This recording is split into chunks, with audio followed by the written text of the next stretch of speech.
way the virus will manifest,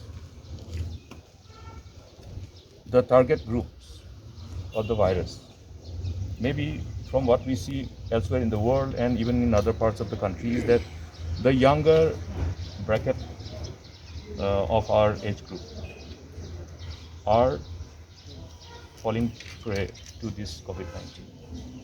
Therefore, if our young beloved children become victim, are they prepared? Are the facilities created to deal with the pediatric cases?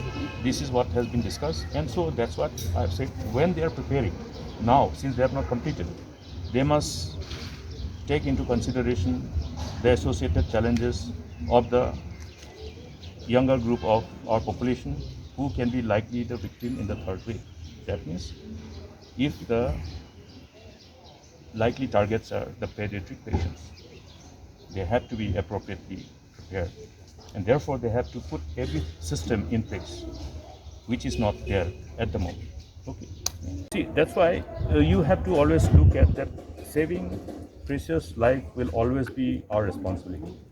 Now, when we say saving precious life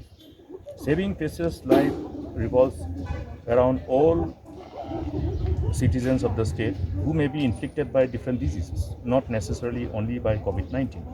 But why we are focusing on COVID-19 is because the incidence of the cases are unpredictable, because the transmission chain, if it's allowed to go on uninterrupted, then you will see, unimaginable number of positive cases, and whoever develops, severe symptoms, they need to be hospitalized.